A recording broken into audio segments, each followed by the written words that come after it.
अच्छा जी, दूसरा उसके बाद हमारा जो सेकंड प्रोडक्ट और सर्विस लिस्ट के अंदर है नॉन इन्वेंट्री। इसको देख लेते हैं। नॉन इन्वेंट्री और इन्वेंट्री में सिर्फ इतना फ़र्क है कि इसकी क्वांटिटी ट्रैक नहीं होती। सो लो क्वांटिटी होती है बस। क्वांटिटी कोई भी हो सकती, ज़्यादा भी हो सकती है, बट वो छोटे बहुत कम वैल्यू के आइटम्स होंगे जिनकी आपको इन्वेंट्री क्वांटिटी नहीं ट्रैक करनी। बहुत छोटे होंगे, ज़्यादा तादाद में होंगे, नट बोल्ट्स हो गए, अब वॉशल्स हो गई, यूज़ होती हैं इंस्टॉलेशन के अंदर, वो कितनी आप गिनेंगे कि ट्रैक करनी है। 10-20 हज़ार निकल गई इकट्ठी, 10-20 हज़ार आ गई, सो इनको ट्रैक नहीं किया जाता। ये नॉन इन्वेंट्री आइटम्स में आप इनको ऐड कर देते हैं कि अगर आपकी 4-5 अगर वॉशल्स गायब भी हो गई हैं या नहीं इन्वेंट्री में मिल रही तो वो इमटेरियल है, उसकी ज़रूरत है। हाँ, अब आ जाते हैं हम नॉन इन्वेंट्री पर, और इसके अंदर भी आप इसी तरह नेम ऐड करेंगे। नेम ऐड करना है, नेम के बाद इसमें एसक्यू, फिर कैटेगरी आपने सेलेक्ट करनी है, और यहाँ पर सिर्फ आपको दो अकाउंट्स मिलेंगे। और एक तो मिलेगा आपको सेल्स के लिए कि जब आप सेल्स रिकॉर्ड करेंगे तो सेल्स आ जाएगा, और एक आपको मिलेगा परचेजिंग के लिए कि जब आप उसको सेल करेंगे तो उसकी कॉस्ट रिकॉर्ड हो जाएगी। ठीक है, सेम ये अकाउंट है। डिस्क्रिप्शन, सेलिंग प्राइस देंगे, इनकम अकाउंट अपना ऐड करेंगे, वो कुछ भी हो सकता है। वो ऐड करने के बाद परचेजिंग इंफॉर्मेशन देंगे, कॉस्ट ऐड करेंगे, और फिर एक्सपेंस अकाउंट आप यहाँ पर रिकॉर्ड करेंगे। परचेजेस, ये यहाँ पर ये एक्सपेंसेस का अकाउंट आ रहा है। अगर नॉन इन्वेंट्री जो है वो आपका जा रहा है कॉस्ट ऑफ गुड सोल्ड में, जो ये आइटम, तो वो कॉस्ट ऑफ गुड सोल्ड का आप अकाउंट सेलेक्ट करेंगे। अगर यहाँ पर नॉन इन्वेंट्री आइटम वो है आपका जो आपके ऑफिस के अंदर यूज़ हो रहा है, आपके ऑपरेटिंग में यूज़ हो रहा है, तो यहाँ पर आप एक्सपेंसेस वाला अकाउंट सेलेक्ट कर लेंगे। ठीक है, कभी कभी आप देखें माउस आ जाता है आपके पास, माउस आपने ख़रीद लिया, इस तरह की कुछ छोटी यूएसपी वगैरह ख़रीद ली, ऑफिस सप्लाईज़ के लिए ख़रीद लिया, तो आपने आइटम क्रिएट कर लिया, वो डायरेक्टली उसको एक्सपेंस आउट कर देगा जैसे ही आप वो परचेज़ करेंगे। प्रेफर्ड वेंडर आप यहाँ पर ऐड कर सकते हैं। ठीक है, तो नॉन इन्वेंट्री का ये हो गया, समझ आ गया। सिर्फ इनमें ये डिफरेंस है कि इसके अंदर कौन सा तीसरा अकाउंट नहीं है, इन्वेंट्री का अकाउंट नहीं है, कि इन्वेंट्री ट्रैक नहीं करनी, इसलिए इन्वेंट्री का एसेट अकाउंट नहीं होगा। इसका इनकम अकाउंट आप सर्विसेज कर सकते हैं, कोई भी कर सकते हैं। यहाँ पर जनरल सर्विस हो गई, सर्विस होगी, ये कोई आइटम, देखिए इंस्टॉलेशन के अंदर अगर ये आइटम यूज़ हो गया है तो आप पे सर्विसेज होगी आपकी, वो आप कर सकते हैं। प्रोडक्ट नहीं सेल हो रहा ना, और फिर इसी तरह एक्सपेंसेस आ जाएगा। बस इन्वेंट्री एसेट अकाउंट बस ये नहीं है, क्योंकि इसकी क्वांटिटी ट्रैक नहीं हो रही, ट्रैक नहीं कर रहे। नेक्स्ट आ जाएंगे इसी तरह सर्विस का।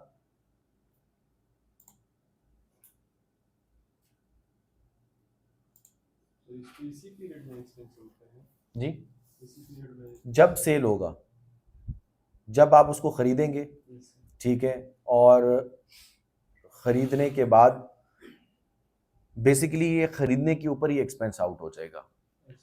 हाँ, जब आपने ख़रीदा ना, तो वो आपने ख़रीद के या साइट पर दे दिया या कस्टमर को दे दिया, तो यहाँ पर वो उस वक्त एक्सपेंस आउट हो जाएगा, इसे डायरेक्ट एक्सपेंस आउट होगा, क्योंकि आप अपने पास होल्ड नहीं कर रहे, होल्ड करके नहीं निकाल रहे, आप ये ख़रीद रहे हो और भेज रहे हो, बस एक्सपेंस आउट करेगा उसको। उसके बाद आ जाएगा सर्विसेज। सर्विसेज भी इसी तरह ही है, आपने कोई भी अगर सर्विस बेचनी है, ख़रीदनी है, तो यहाँ पर आप उसका नाम लिखेंगे, कैटेगरी उसकी डिफ़ाइन करेंगे, डिस्क्रिप्शन डालेंगे कि सर्विस किस से रिलेटेड है, इसकी डिटेल क्या है, सेलिंग प्राइस होनी चाहिए उसकी, और जब आप सेल करेंगे इस सर्विस को, यानी कि इनवॉइस जनरेट करेंगे, तो इसकी इनकम किस अकाउंट में रिकॉर्ड होगी, और यहाँ पर कोई भी चार्ट ऑफ अकाउंट से इनकम का अकाउंट हो सकता है, कोई भी इनकम अकाउंट, ठीक है, वो रिकॉर्ड हो सकता है। SKU कोई होता नहीं सर्विस का, आप अपने भी जनरेट करते हो, आपकी सर्विसेज हैं 10-12 किस्म की सर्विसेज हैं, अकाउंटिंग सर्विसेज है, टैक्सेशन है, ERP की ये सर्विसेज है, इंस्टॉलेशन है, वो आप अपने SKUs बना लेते हो, अगर आपने बनाए हुए हैं आप ऐड कर सकते हैं।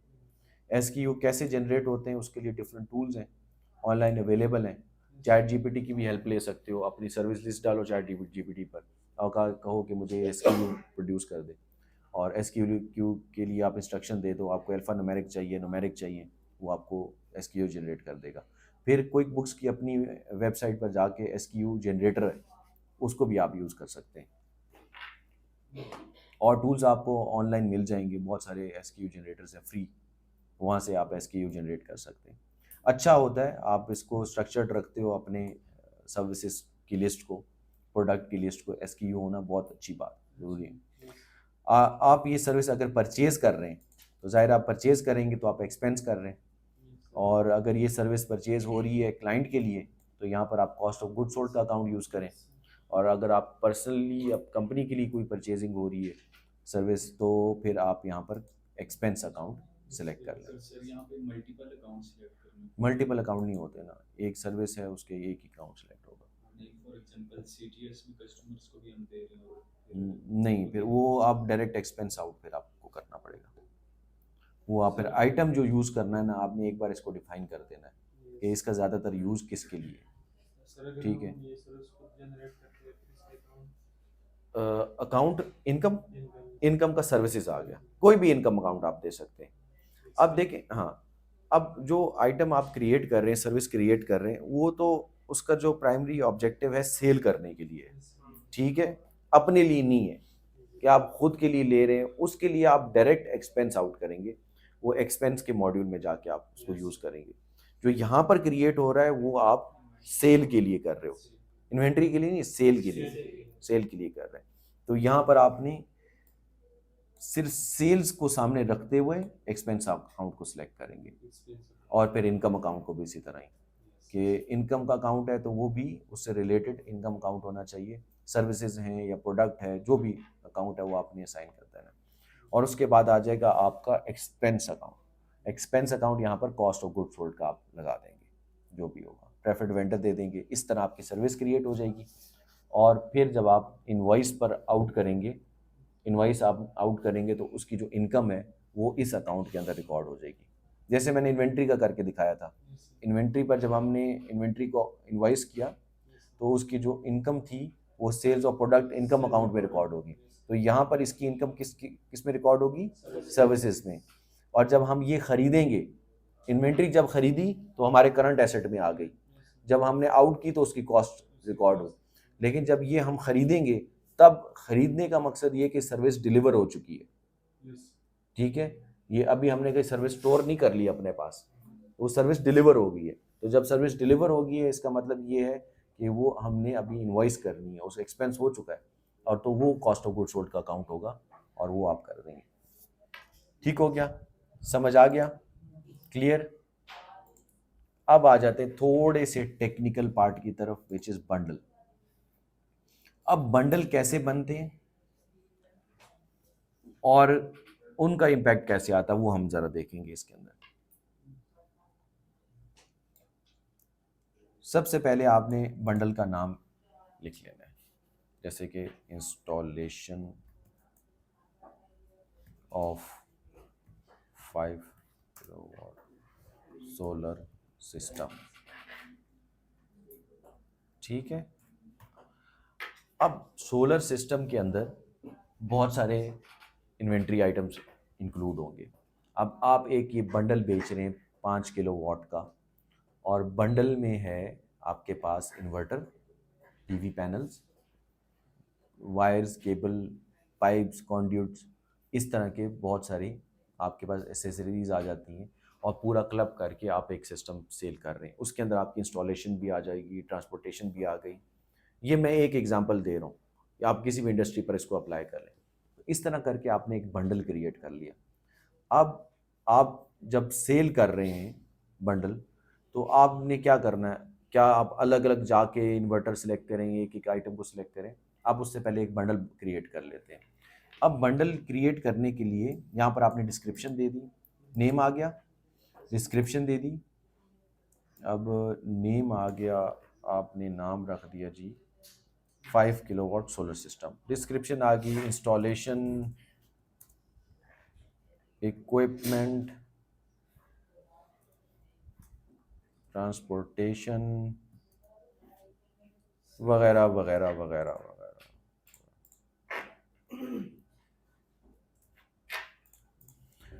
तो आपने यहाँ पर उसकी डिस्क्रिप्शन ऐड कर दी। अब यहाँ पर क्या करना है, अब आपने क्लब करना है, सारे इन्वेंट्री के आइटम्स को इसके अंदर ऐड करना है कि जब ये बंडल आउट होगा, जब आप बंडल आप सेल करेंगे तो कौन कौन से इन्वेंट्री आइटम्स इसमें आउट होंगे। तो एक तो हम सिलेक्ट कर लेते हैं जी, ये जी सोलिस इन्वर्टर है। अब हमने पूरी इसकी लिस्ट नहीं बनाई हुई सोलर प्रोडक्ट्स की, तो हम वैसे ही कोई और यहाँ पर ऐड करें। हाँ, बैटरीज होंगी, वो हम हमारे पास हम यहाँ ऐड नहीं की हुई हमने। सो एक रॉक फाउंटेन में वैसे ये पंप ऐड कर देता हूँ, पंप ऐड कर दो। तो आपने 2 आइटम्स ऐड कर दिए कि एक एक क्वांटिटी का ये होगा। इसके बाद हमने ये इसको क्रिएट कर दिया, सेव एंड क्लोज। अच्छा, इसके अंदर एक और चीज़ थी, वो रहेगी, वो भी एक ऑप्शन बहुत इम्पॉर्टेंट ऑप्शन है, जैसे ये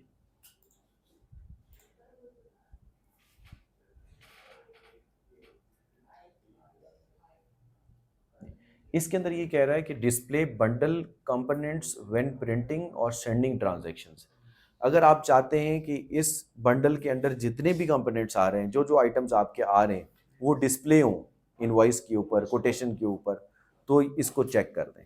अगर आप चाहते हैं कि डिस्प्ले ना हो तो आप इसको अनचेक रखें, ठीक है। वो बैकएंड के ऊपर खुद ही ये सारे आइटम्स हो जाएंगे। अगर हम इसको डिस्प्ले कर देते हैं तो इसको हम इस तरह देखेंगे। अब हम आ जाते हैं बंडल को सेल करते हैं।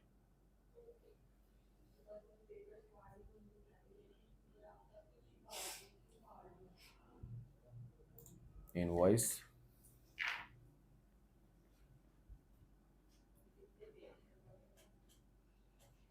अच्छा अब हम इनवॉइस कर देते हैं।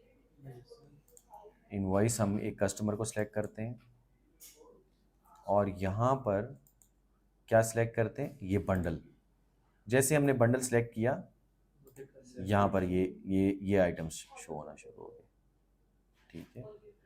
अब टोटल क्वांटिटी रेट ये बता रहे, क्योंकि हमने रेट वगैरह दिया हुआ था तो ये रेट बता रहा है। अब ये हम पंप जो है बहुत ही सस्ता है, $15 का है बेचारा। तो ये हमने क्या किया, हाँ हाँ, बंडल बंडल ईजिली बन सकते हैं। तो आपने ये बनाने, इस तरह के बंडल्स बनाने, क्योंकि बहुत सारी चीज़ें बंडल में जा रही होती हैं। एक बंडल बनाकर रख दें। अब इसके अंदर अब सोलर की बात करें तो सोलर में कोई 10 से 15 कंपोनेंट्स ऐड होते हैं, और छोटे छोटे कंपोनेंट्स की बात करें तो 20, 25, 30 भी हो जाते हैं। तो आपने ये इसको कर दिया, सेव एंड क्लोज करेंगे। अब उन उन दोनों को देखेंगे, रिपोर्ट्स को। अच्छा, रिपोर्ट्स, स्टैंडर्ड रिपोर्ट्स,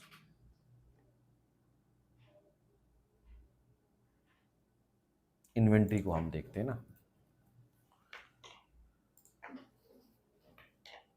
ये आ गई।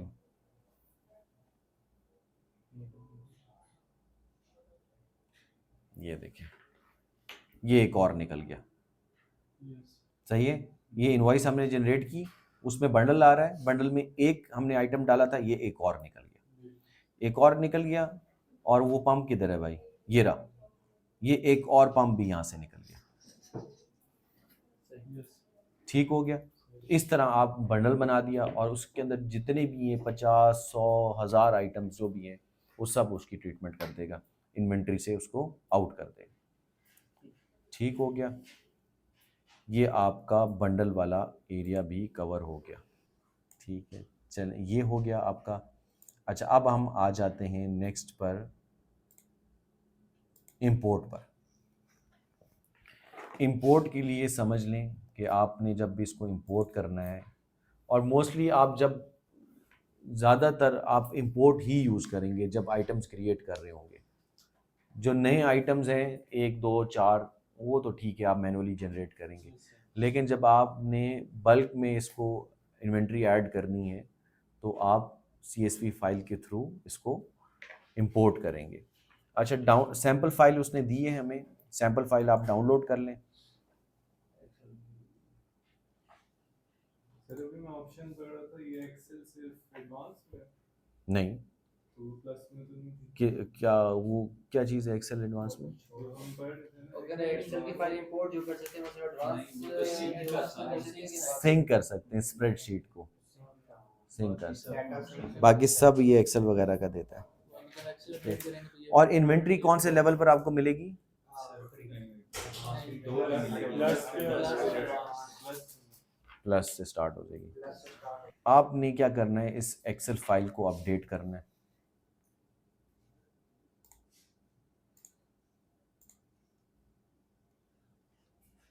एक्सेल फाइल को अपडेट करना है और जितनी भी फील्ड्स आ रही हैं वो सारी आपने इसमें ऐड करनी है। प्रोडक्ट सर्विस का नाम ऐड करना है, सेल्स डिस्क्रिप्शन ऐड करनी है, वही जो फॉर्म में था। SKU टाइप, उसकी टाइप, आइटम टाइप क्या है, प्रोडक्ट सर्विस टाइप क्या है, इन्वेंट्री, ज़ाहिर इन्वेंट्री ऐड कर रहे हैं तो सारी आपने इन्वेंट्री ऐड करनी है। अगर आप सर्विस लिस्ट अपलोड कर रहे हैं तो आपने फिर सर्विस सिलेक्ट कर लेना है, ठीक है। सेल्स प्राइस ऐड करना है, टैक्सेबल है या नहीं है, येस नो में इसको करना है। इनकम का अकाउंट आपने दे देना है, और इनकम का अकाउंट यहाँ पर जितने भी आप अकाउंट देंगे आप चार्ट ऑफ अकाउंट से करेंगे कॉपी, ठीक है। ऐसे खुद नहीं टाइप करना है, स्पेलिंग मिस्टेक हो जाती है।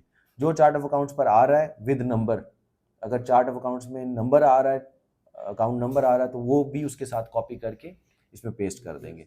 जो भी अकाउंट नेम आपको नज़र आता है उसको कॉपी करना है। इनकम अकाउंट दे देना आपने, परचेज डिस्क्रिप्शन देनी है, परचेज कॉस्ट देनी है, एक्सपेंस अकाउंट फिर कॉपी करके यहाँ पेस्ट करना है जो भी इस आइटम का होगा।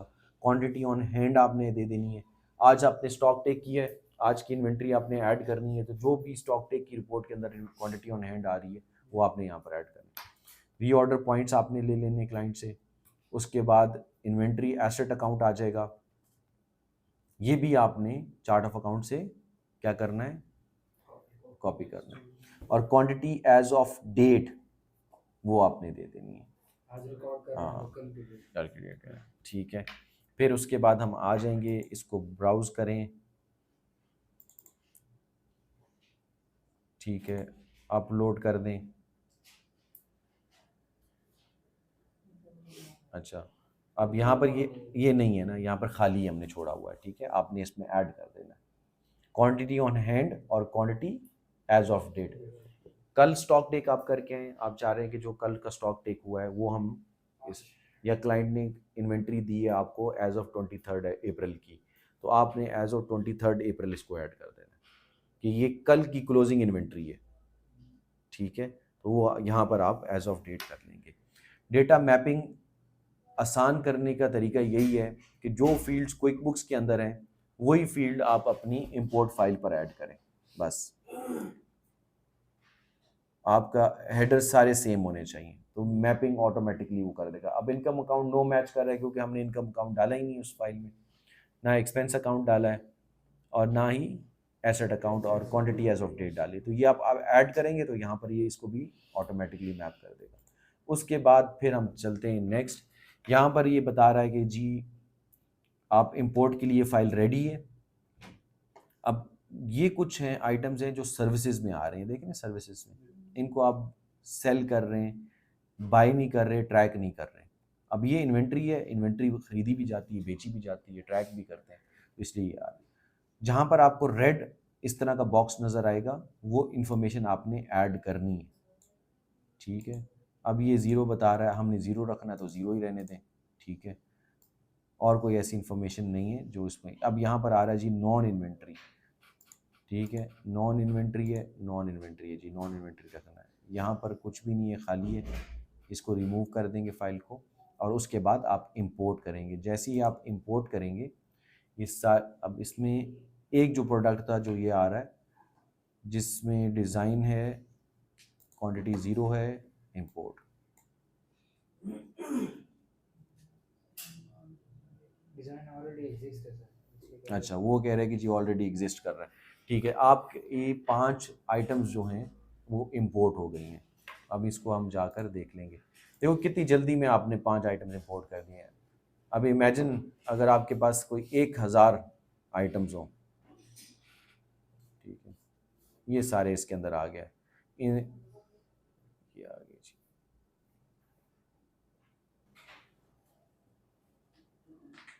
ये आ गया जी, ये डिज़ाइन आ गया, Yes.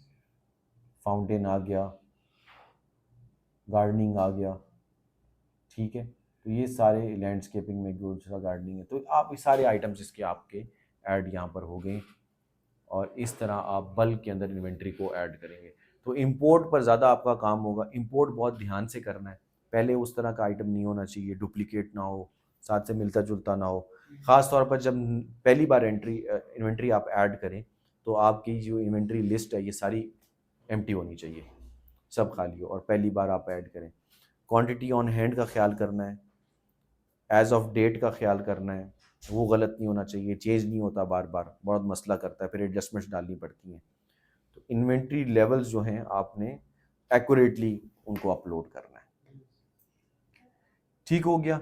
अब हमने इसके अंदर ये सारा कुछ कर लिया है, जिसमें आपकी इन्वेंट्री थी, नॉन इन्वेंट्री थी, सर्विस थी, बंडल था, ये सारा क्रिएट हो गया है। क्रिएट करने के बाद हमने इनका स्टेटमेंट्स में भी इम्पैक्ट देख लिया, रिपोर्ट्स में भी इम्पैक्ट देख लिया, और रिपोर्ट जनरेट करने का भी हो गया। उसके बाद यहाँ पर एक छोटी सी एक और चीज़ है, उसको भी आप देख लें कि अगर आपने यहाँ से रिपोर्ट रन करनी है, एक प्रोडक्ट पर आपको क्या क्या ऑप्शंस मिल रही है, इसको इनएक्टिव करना है, रन रिपोर्ट करना है, डुप्लीकेट करना है, क्वांटिटी एडजस्ट करनी है, स्टार्टिंग वैल्यू एडजस्ट करनी है, तो ये ऑप्शंस आपको यहाँ से मिलेंगी। सो डुप्लीकेट करना है या रन रिपोर्ट, जो आप ज़्यादातर यूज़ करेंगे वो यहाँ पर आएगा, रन रिपोर्ट। प्रोडक्ट वाइज आप रिपोर्ट रन कर सकते हैं।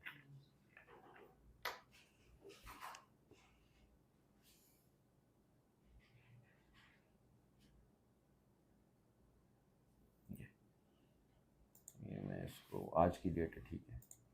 अब इस प्रोडक्ट ने जब सेल किया है तो कहाँ कहाँ इसका इम्पैक्ट जा रहा है, ख़रीदा है तो कहाँ पे जा रहा है, वो इसकी कॉस्ट कहाँ बुक हो रही है, वो सारे अकाउंट्स वगैरह ट्रांजैक्शन की यहाँ पर रिकॉर्ड आ रहा है। अब इन्वेंट्री एसेट के अंदर बता रहे हैं कि जी 5 लाख रुपया इसकी कॉस्ट रिकॉर्ड हुई थी, लेकिन क्वांटिटी नहीं थी।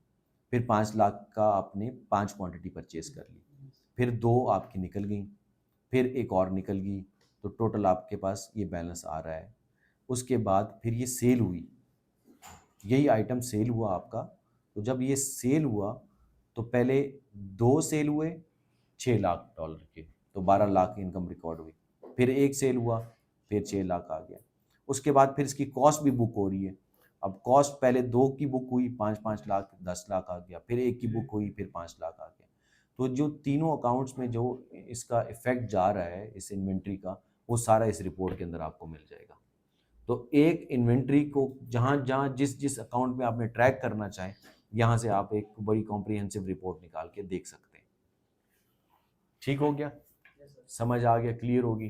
तो ये ऑप्शंस हैं। बाकी जो ऑप्शंस आप वो देख रहे हैं वो एडवांस लेवल की हैं, वो हम नेक्स्ट में हम इसको करेंगे तैयार।